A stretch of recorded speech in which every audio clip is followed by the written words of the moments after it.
Brad is on the line in Boston, Massachusetts. Brad, you're on the Ken Coleman Show. Hi, Ken. Thank you so much for taking my call. I'm a bet. little bit nervous. Oh, listen, don't be, because I'm here for you. I'm on Team Brad right now. So what's going on?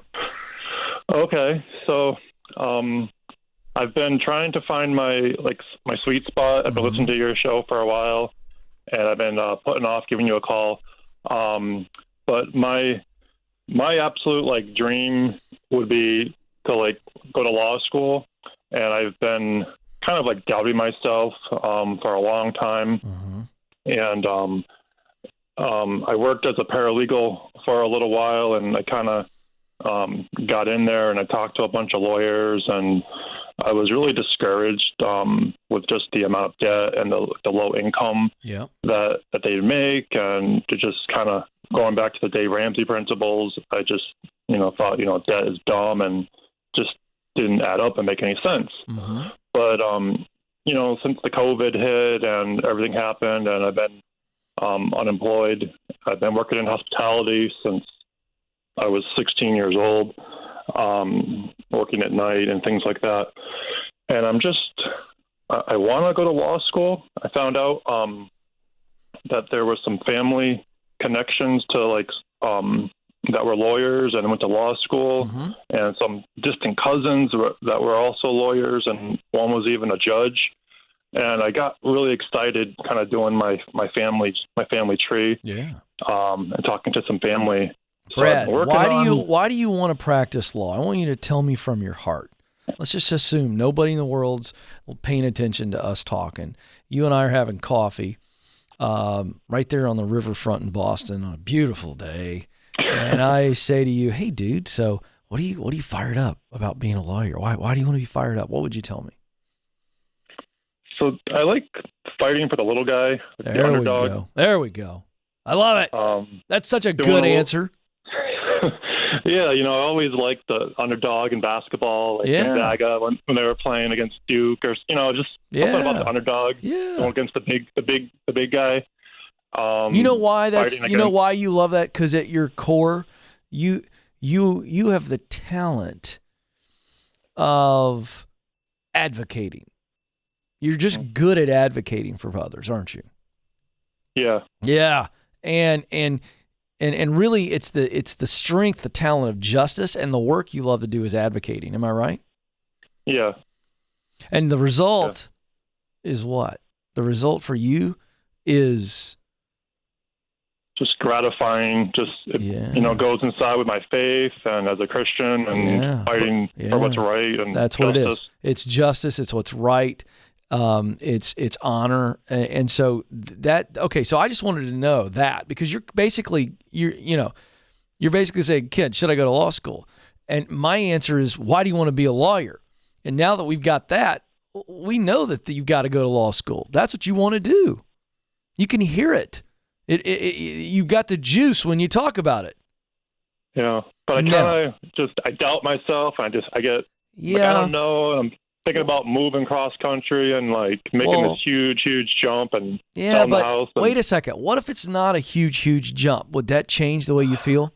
What if I could prove to you? Let's play some lawyer games. What if, Brad, I could prove to you that you going to law school didn't require you to go into debt? Ooh, I'm surprising you with this one. And what if I could prove to you that selling your home and moving across the country to go wherever it is you want to go doesn't require massive risk? In fact, it's little to no risk at all. What if I could prove that to you? How would you feel? Yeah, that'd be like a no-brainer. Okay, good. Now I get to prove it to you. All right, Brad, here's the deal. Let's start with item number one. If it pleases the court, Brad, I always wanted to be a lawyer when I was a kid. By the way, they're making fun of me and rolling their eyes behind the control booth right now, but that's fine. I don't care. It's the Ken Coleman Show. I'm having fun with this lawyer fantasy I had as a kid. All right, now,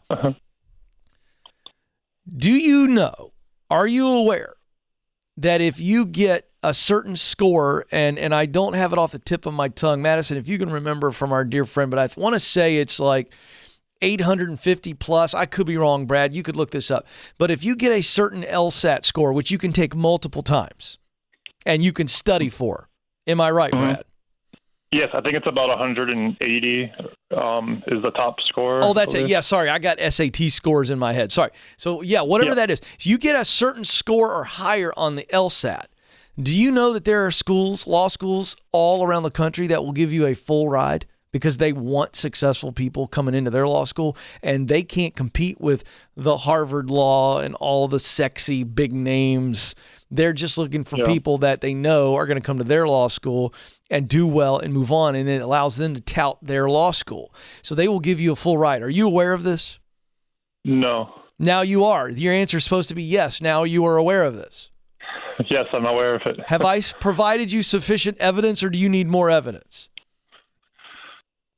Well, the LSAT's pretty tough for me. I mean, I get I'm just more I'm more passionate. And I get it. Somehow I get show it. my passion. I get it. But is it worth trying, Brad, and not going into debt? Absolutely. All right. So if you could study your fanny off and take it a lot, and that's just about cash flowing your way, and you could afford that if you got to take it 5 times. Don't you think it's worth it? Absolutely. Of course it is. Now, I'm telling you this is true. Okay? This is a fact. I've got a lawyer friend out of Houston that's wrote a little journal on it. So I know it's true. You get that LSAT score and you get the word out, and law schools are going to be all over you. They may be smaller. They may not be big name, but they will give you full rides. And that's the way to become a lawyer without a nickel of debt. And all it might take is you working harder than you've ever worked in your life to achieve that score. But if you want it bad enough and you don't want to go into debt, and you shouldn't want to go into debt, especially when you don't need to go into debt, Brad, you can do this, man. Now, item number 2. How old are you, Brad? I'm 38 years old. You're 38 years old. Are you married? Yeah, I'm married and I have 2 children under 2 years old. Okay, great. So do you think that you have got enough life experience to be able to list your house, sell your house, find a really nice house and good school area and all the stuff, partnering with your wife, and you could find a good place to live? Do you think you have the functionality to be able to do that? Yeah, absolutely. Of course. That was such a silly question.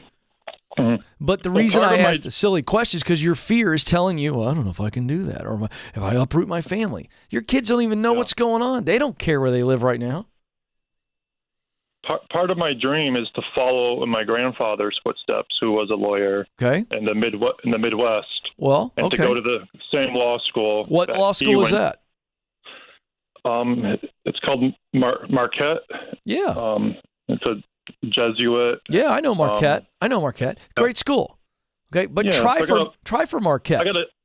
I got a family legacy there that's huge, and I have a great uncle who was a Jesuit priest and on the missions field his whole life. Then crush the LSAT and use those family connections and see if you can get in for free. Okay. You have nothing to lose. Because it doesn't really matter whether you go to Marquette or not.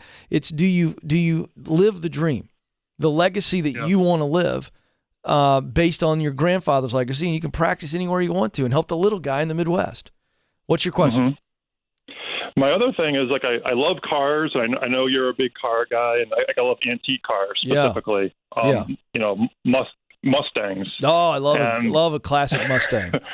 Yeah, so I got this 66, Mustang coupe, and I got a 92 Mustang convertible, also known as a Fox body. And I'm just obsessed with cars and Mustangs. Yeah. And I'm in a club and everything. Great. And I've spent thousands of dollars on my car, and I have this opportunity to kind of work on my car with a professional in his shop, and kind of have him take me under his wing and learn a few things from this professional. So where are you leading me? What's the question? So this is kind of my juice. In the morning when I wake up, I think about cars, and I jump out of bed. Oh, no, wait a second. Are you telling me you want to work on cars? Because you've been telling me this entire time that you wanted your dreams to be a lawyer. I hate working on the cars. I just love... But but listen, Brad, I got to get on with the show. I'm giving you a little extra time because I could tell you had another question. What is your question? What does this have to do with what we're talking about? I'm happy to answer, but what's your question? Is that my hobby, Yeah. or is that? Yeah, it's a hobby. You think yeah, because you just told me. are- Yeah, because listen to me. You said you don't like working on cars. You just like thinking about them and seeing it and seeing the finished product, which, by the way, I'm the same way. I restored my dad's 1972 Volkswagen Carmen Ghia, and I didn't do any of the work at all. I just paid for it, but I picked out all the things, and I love seeing the restoration process, but I don't like working on it. Same thing with you. So it's a hobby. Yeah. So go do your dream, make a bunch of money as a lawyer, or as much money as you want, and buy more cars. Joe, I thought for a second he was going to tell me that he may need to get rid of the cars to help with the law school, and I was about ready to volunteer to see what the old 66 Mustang situation might be, but that's not where he took me. But alas, because let me tell you something. You get in the 60s, those classic Mustangs, I'm telling you now, this is where technology has actually harmed a craft. You got that right. If you watch these Mecum auto auctions, which I do, Yeah. I love that. I love it. And you see these older cars come across, and you just see the steel and the craftsmanship. Everything now is fiberglass, and it's mass produced. Let me tell you something, baby. I like the old cars, man. They had a lot of vintage Mustangs this weekend. Oh yeah, On the Mecum. yeah. It's great. I love the old cars. Fantastic stuff.